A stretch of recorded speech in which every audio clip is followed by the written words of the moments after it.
how we think about the movements and directionality of pitch as we're singing makes a significant difference in how well we navigate our scale and sing our intervals. The mind is a very powerful tool that can work either for us or against us depending on how we use it. When we register certain thoughts and images in our minds, the body has a certain reaction. It's a cause and effect relationship. So today I'm going to give you a few mental imageries and practical ideas that will appeal to your visual, auditory, and kinesthetic systems of experience. These tools will hopefully help change how you mentally approach your singing. These small changes will then have a big impact on how you physically approach your singing. Singers very commonly and unconsciously choreograph their body movements and postures according to the pitches that they're singing. And this actually sends the wrong signals back to the brain and, in turn, back to the vocal apparatus. I can always tell when one of my students is stressing out about a pitch because his or her body will show it a split second before the note is sung, in anticipation of it, or while that note is being sung. With high notes, especially when jumping from a lower pitch to a higher pitch in an interval, I'll see a number of dance moves, a number of counterproductive physiological responses to nervousness, anxiety, self-doubt, and fear of embarrassment should the note sound unpleasant, and so forth. The first is that they raise or lower their chins with rising or descending pitch respectively, as though they're trying to reach up or down for the notes with their entire bodies. Oftentimes, the rest of the body follows suit. With ascending patterns, the shoulders and chest will tend to also rise, and they'll often see the muscles in the neck and the face bracing themselves for the higher pitch, while the jaw starts to become stiff. When it comes to ascending pitch movements, many singers have what I call a fear of heights. They're afraid of climbing the mountainous scale, and whenever they sense the pitch rising, they panic. The fear reflex kicks in and their throat shut down. They start to constrict. It happens every time they sing within that pitch range because that physiological reaction has become reflexive. They don't think about it, it just happens automatically. So we need to bypass this reflex and trick our bodies into responding in a more productive manner.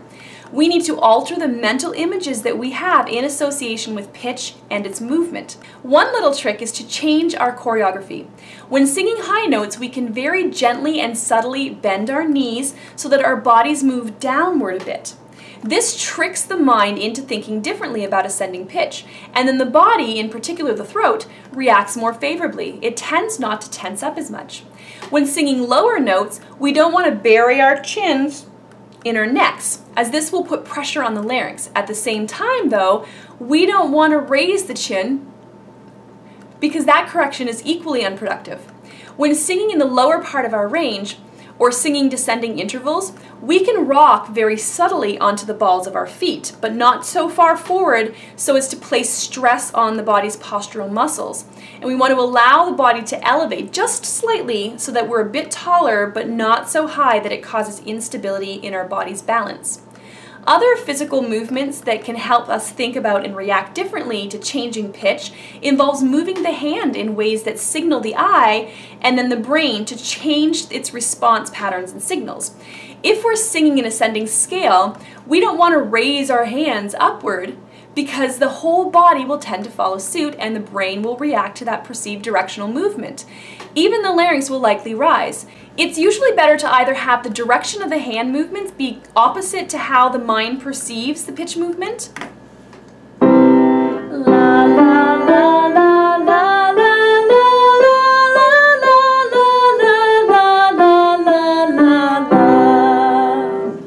or a movement that signals calmness, such as a circular or side-to-side movement. Some singers are very tactile learners. If you are, you can come up with your own way to incorporate touch and movement to help change your thinking patterns regarding pitch, to help cue your brain to remain calm so that it can send appropriate signals to the vocal organs. Some singers like to gently rub the top of the piano in circular motions as they vocalize. Others like to gently rub their forearms, rubbing in a downward direction for higher pitches and ascending patterns, and rubbing in an upward motion for low pitches and descending patterns. La la la la la la la la la la la la la la alternative sensory input that can have a positive effect on how we experience that pitch. An effective visualization that my former singing teacher introduced to me when singing patterns with ascending pitch movements was to imagine the voices arcing downward in front of the face as the pitch moves upwards.